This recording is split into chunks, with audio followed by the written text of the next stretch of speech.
반갑습니다. 하은기입니다. 제가 어렸을 때는 학교에서 정말 많이 맞고 컸습니다. 제가 지금 30대 중반이니까 학교에 다닌 지도 한 15년, 20년 이렇게 됐잖아요. 제 동생은 고등학교 때 교사한테 기싸대기 맞아가지고 고막이 터진 적도 있습니다. 이게 너무 흔해가지고 익숙하게 느껴져서 그렇지, 지금 돌이켜 생각해보면 정말 잔인하게 때리긴 때렸습니다. 그 왜 주걱같이 생긴 몽둥이 혹시 아세요? 그런 걸로 막 엎드려 뻗쳐 시켜놓고 막 때리는 이런 교사는 그래도 좀 규정을 준수하는 그런 사람이었죠. 오죽하면 교육부에서 직접 회초리에 이렇게 규격을 정해주기도 했는데, 이게 바로 사랑의 매를 제작하는 레시피입니다. 레시피.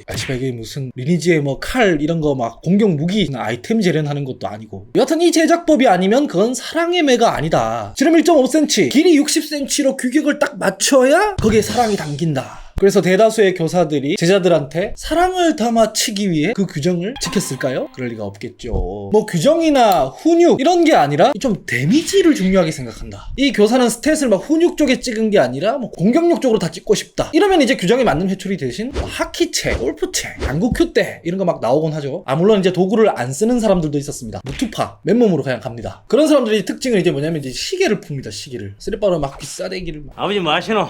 근데 이런 거는 기사 찾아보시면 지금도 사례로 많이 나와요. 과장이 아니라 실제로 그랬습니다. 뿐만 아니라 그때는 이제 두발 자유도 아니었으니까 머리가 좀 이제 길다 싶으면 그걸 이제 학생 부장이나 담임한테 걸렸을 때 신나게 때려가지고 스트레스도 풀었으면서 바리깡을 직접 들고 와가지고 고속도로를 쫙 내놓고 아니면 과일을 막 잘라놓고 그런 경우도 되게 흔했다. 실태가 이렇다 보니 아니 이게 뭐냐, 아무리 그래도 그렇지 좀 너무한 거 아니냐, 사랑받다가 병원에 실려가야 되냐, 이제 이런 목소리들이 터져 나오기 시작했고, 그래서 사회적으로는 좀 논쟁도 됐죠. 오죽했으면 이제 백분 토론의 가수 신해철 씨 같은 사람이 나와서 체벌 반대, 체벌 금지 이런 걸 주장하기도 하던 그런 사회였는데, 실제로 이제 이게 2006년 기사인데 학생 체벌 금지 법제화 논란이래요. 논란.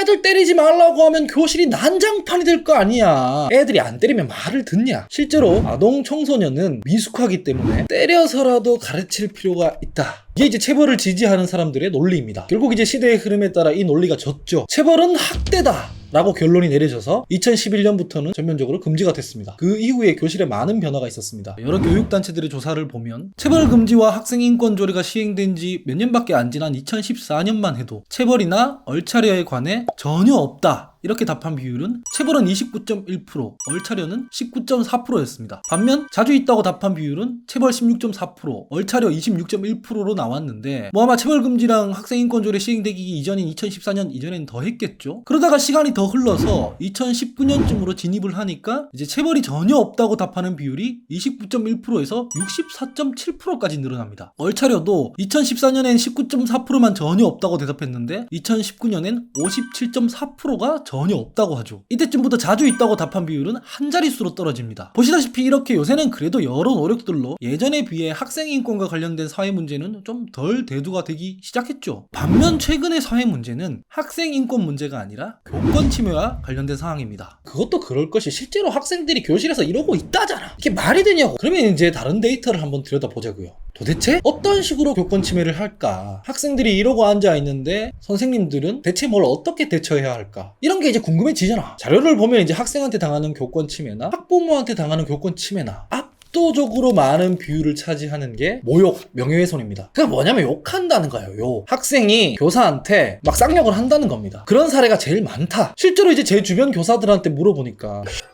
이런 말은 이제 욕처럼도 안 들린다고 하더라고요. 애들이 하도 그런 이야기를 하니까 이제 너무 익숙하다는 거지. 예전에 우리가 교사들한테 두들겨 맞는 게 하도 익숙해져가지고 그게 잔인한지 아닌지 별로 못 느꼈던 것처럼, 교사들도 이제 학생들한테 그런 막 쌍욕 듣고 이런 게 너무 흔해져가지고 익숙해져가지고 욕처럼도 안 들린다는 거죠. 그러면 이제 이런 상황에 처했을 때 선생님들은 도대체 어떻게 대응해야 하나. 그래서 현장의 매뉴얼이 뭔데? 제가 한번 물어봤습니다. 그랬더니 이제 해주는 얘기가 그냥 듣고 넘긴다, 참고 지나가는 것. 뭐라고?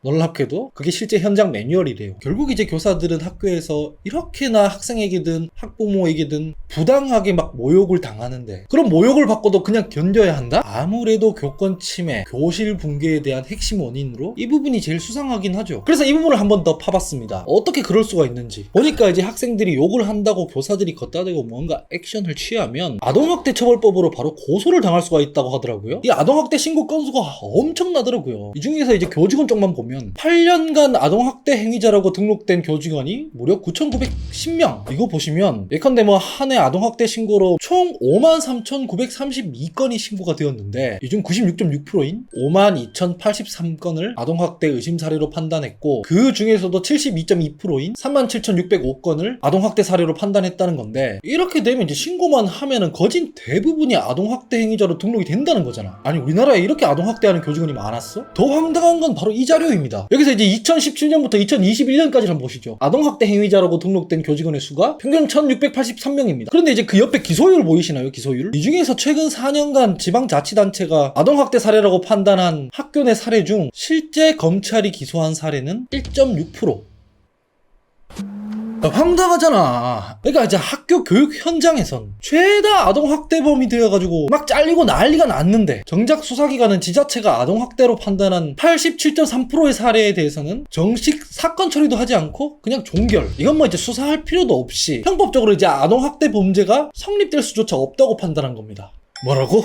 아니 이러면 이제 선생님 입장에서는 되게 억울할 수밖에 없잖아요. 사실상 이제 무고가 발생한 거 아닙니까? 나는 아동학대를 한 게 아니고 교육을 한 거고 훈육을 한 거고 아니면 이제 먹은 욕에 대해서 정당한 대응을 한 건데 괜히 막 신고를 당했다가 아동학대 행위자로 막 등록이 되고 이러면 이제 억울할 수밖에 없지. 이렇게 될 수밖에 없는 더 심각한 문제가 있었는데요. 이제 이게 교육공무원법입니다. 2021년에 개정된 교육공무원법에는 직위해제가 가능한 대상으로 아동복지법 제17조에 따른 금지 행위, 이게 이제 아동학대 행위인데 이걸로 이제 수사받는 자는 직위해제가 가능하다, 이런 항목을 이제 법에 규정해놨다는 겁니다. 아니 수사라는 건 신고하면 그냥 개시가 되는 건데 기소도 아니고 판결도 아니고 그냥 수사를 받는 중에도 직위해제를 할 수 있게 해놓으면 어떡합니까? 그러면 이제 아까 말씀드렸다시피 한 해 5만 건씩 아동학대로 신고를 하고 교직원만 한정해도 1,000단위가 넘어갈 텐데 그럼에도 정식으로 이제 수사해봤을 때 기소가 되는 사례는 1%대밖에 안 되는데 그러거나 말거나 그냥 수사만 받는다는 이유로 직위해제도 할 수 있게 해놓으면 이게 진짜 아동학대랑 아동학대 의심으로 인한 직위해제, 교권 침해, 부당해고라고 해야 되나? 이 사이에서 엄청난 왜곡이 발생하지 않습니까? 어떤 사례에서는 신고가 되었고 부모가 난리쳤고 그래서 교사 직위해제가 되거나 학교에서 징계를 받았는데 막상 수사가 종결되고 수사기관에서 판단해보니 이건 죄가 아니다, 기소할 필요도 없겠다 라고 하면 이 선생님의 억울하면 누가 가서 책임지고 누가 가서 풀어줍니까? 그러니까 현장 선생님들은 이런 얘기를 하고 있는 거죠. 무려 92.9%가 아동학대로 신고받을 수도 있다는 그런 걱정을 하고 있더라.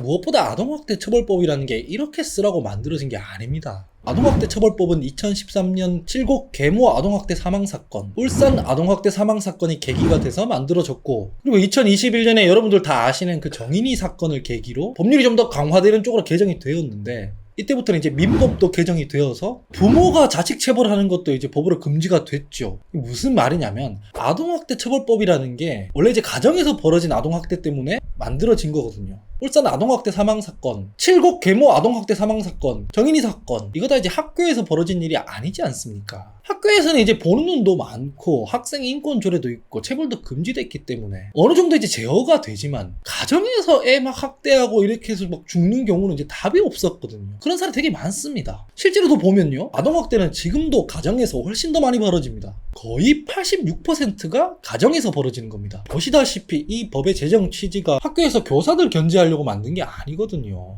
정리하자면 아동학대 처벌법에서 아동학대 의심 시 신고 및 신고 의무 조항은 원래 가정 내 아동학대의 경우 학대의 상황과 아동의 위험이 외부에서 목격되기 매우 어려운 은폐성의 특징을 가지기 때문에 가정 내 아동학대의 조기 발견을 위해서 마련된 특별 규정인데 이러한 아동학대 의심 시 신고 및 신고 의무 조항이 이 학교 현장에 일률적으로 적용이 되면서 실제 형사처벌되어야 할 아동학대 범죄뿐만 아니라 뭐 교사의 인간적인 실수나 교사의 교육활동에 대한 학생 학부모의 단순한 이견, 뭐 재판 결과는 아직 안 나왔지만 서로 입장이 갈라져서 첨예하게 논쟁하고 있는 주호민 작가의 사례 같은 경우 한쪽에선 교사가 잘못했다고 하고 한쪽에서는 아니라고 하고 이런 케이스들, 그런 오해조차도 사안의 경중을 불문하고 관리자의 의심 시 신고 의무로 이어지고 있는 겁니다.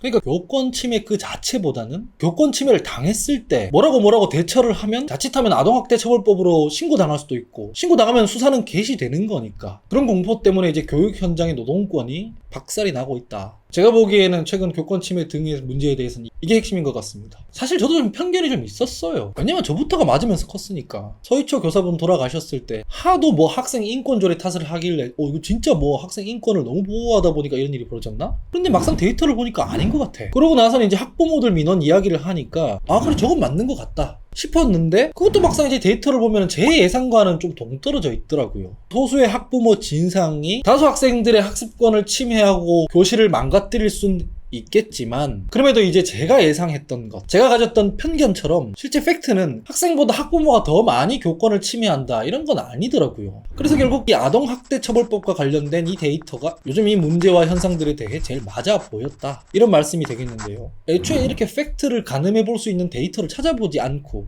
그리고 현장 목소리를 청취해보지 않고 그냥 뭐 편견 혹은 이념으로 대안을 만들려고 하면 실제 문제의 원인 부분이 아니라 엉뚱한 곳에 수술하려고 잡아찍기 시작하면 더 심각한 문제가 벌어질 수도 있다. 아동학대법과 교육공무원법 이거 하나도 안 건드리고 갑자기 뭐 학생 인권조례 이런 것만 건드리기 시작하면 이게 이제 핵심 원인과 처방이 따로 놀게 되지 않습니까? 그러니까 편견, 이념 이 이전에 데이터와 현장의 목소리가 더 중요하더라. 주호민 작가의 사례도 보면, 물론 저는 아직 이 사건의 실체를 모릅니다. 재판이 진행 중이죠. 그런데 주호민 작가의 입장문에 이런 대목이 있습니다. 자기 아이를 그 교사와 분리하는 방법을 원했다. 그런 방법을 찾아봤다. 그러나 변호사는 물론이고 교사도 교육청도 형사사건으로 신고하는 것 말고는 답이 없다고 했다. 이런 대목이요.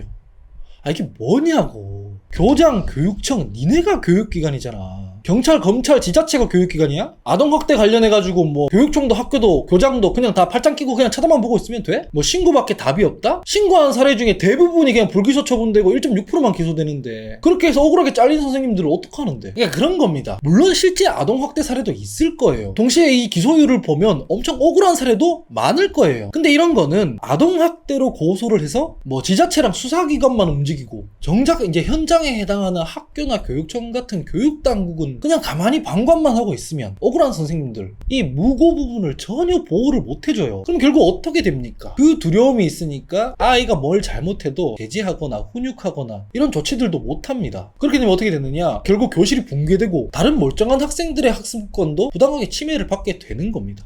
결국 이 시스템 때문에 교사, 아이, 학부모 전부 피해를 보게 되는 거고, 뭔 일이 발생하면 그 학생, 학부모, 교사 이 약자들끼리 서로 다퉈야 돼요. 실제 빌런은 누구냐? 학교입니다. 교육청이에요. 교장입니다. 제도 공백인 거죠. 어떠한 행위가 누구에게는 훈육으로 해석이 되는데 또 누군가에게는 학대로 느껴지기도 하고, 또 훈육 같기도 한데 그런 훈육 방식은 좀 걱정되는 부모도 있을 거고, 그런 부모가 보기에는 자기 아이를 그 교사한테서 좀 분리하고 싶은 그런 마음도 들 수 있고, 그 분리 절차라는 게 반드시 뭐 선생님이 잘못했으니까 뭐 처벌해서 옷을 벗겨야 된다 이런 극단적인 방식이 아니더라도 학부모 입장에서 이제 그럴 수 있잖아요. 그 교사가 뭐 특별히 잘못한 건 아닌데 우리 애랑 너무 안 맞고 그래서 같이 있는 게 스트레스가 너무 심하고 그래서 교실을 좀 옮겨줄 수 있겠느냐, 가령 말입니다. 가령 그런 절차도 이제 고민해 볼 수 있는 거잖아요. 그런 시스템이 있어야 선생님도 보호하고 아이도 보호할 수 있는 거 아닙니까? 근데 지금 이제 그런 시스템이 전무하다는 거죠. 고소 말고는 답이 없는 이런 상황에서 뭐 어떻게 되겠습니까, 교실이. 그래서 제가 볼 때는 뭐 설령 이제 아동학대로 고소가 들어가서 수사기관에서 수사를 개시한다 하더라도 그 정도 단계만으로 바로 직위해제를 시킬 수 있는 이 현행법은 좀 개정이 필요해 보인다, 이런 말씀을 드리고 싶고요. 또 신고가 들어갔으니까 수사는 수사대로 하되 아직 이게 혐의가 확정이 되지 않은 사안이라면 당장 학교 현장에서는 이제 고소를 한 아이와 교사는 분리를 하더라도 그 선생님이 이제 계속 수업을 하거나 아니면 출근을 할 수 있게 하는 이런 이제 최소한의 장치가 필요할 것 같고, 학교 내에서도 이제 소명의 기회라든가 방어권은 보장해줄 필요가 있을 것 같습니다. 그리고 이게 일종의 이제 교육 분쟁 같은 개념이니까 수사기관과 별도로 교육당국은 지금처럼 이제 팔짱만 끼고 있는 게 아니라 뭐 너 수사기관에서 수사받고 뭐 재판받고 와서 살아 돌아와라 뭐 이런 식인 게 아니라 교육당국대로의 또 조치가 필요한 거죠. 뭐 교육분쟁위원회를 만든다던가, 그래서 수사는 수사대로 진행하게 하되 학부모랑 학생이랑 교사들이 모여가지고 의사소통을 하고 학교 내에서도 조사를 하고 실수한 만큼 잘못한 만큼 비례해서 책임을 지고 오해가 있으면 풀고, 이런 장치들은 현장에서 또 만들어야 하는 거거든요. 지금 근데 그런 게 너무 없어 보인다. 이제 사회적 논의도 이제 그런 식으로 흘러가지도 않고, 결국 여러 가지 대안들이 필요하긴 할 텐데 뭐 극성 학부모의 민원이라던가 그런 것들은 이제 학교나 뭐 지자체나 교육청 차원에서 별도의 창구를 만들어 가지고 좀 소화를 하게 하고, 사적으로 이제 교육이나 뭐 이런 거 외에 일과 시간 벗어나서 막 학부모들이 선생님들한테 막 전화 같은 거 못하게 좀 채널을 만들고 쌤이 좀 교육에만 집중할 수 있게 좀 문제의 진짜 원인에 맞는 해법을 내야 될 필요가 있다. 다시 말하지만 이념과 편견으로 접근해서 제도 개선을 하려고 들면 더 나쁜 결과가 나오게 될 수도 있다는 겁니다. 근데 꼭 이게 모든 문제를 학생 인권 조례 쪽으로 돌리는 보수 정치권에만 해당하는 얘기가 아닙니다. 가령 진보 쪽으로 예를 들면 아동학대 처벌법 개정해야 된다 라고 하면 이제 무작정 우려하시는 분들이 좀 있습니다. 그러니까 이런 거죠. 진보적 지향을 담아 그렇게 법을 만들어 놓고 사건이 터졌다고 이제 그렇게 후퇴해도 되느냐. 그런데 이제 진보적 지향 자체에는 잘못이 없지만 정책이라는 건 이제 수단이란 말이죠. 목표 혹은 지향과 어긋난 효과를 발생시키면 당연히 수정해야 되는 겁니다. 그런다고 이제 그 진보적 지향이 오류가 되는 건 아니거든요. 살펴보니까 전국 시도 교육관 협의회에서는 이미 아동학대 처벌법 관련해서 개정이 논의되고 있고 그렇게 주장을 하고 있더라고요. 이미 이번 사건이 가시화되기도 전에 그렇게 주장을 하고 있었습니다. 진보 교육감들도 다 개정에 찬성을 하고 있었다는 얘기거든요. 학생 인권과 교사들의 수업권 둘 다 보장되는 교실을 만들기 위해서 필요한 건 체벌도 권위도 아니에요. 실제 학대로부터 학생들을 보호하고 학대 무고로부터 교사들의 수업권과 노동권을 보호할 수 있는 제도가 필요한 거죠.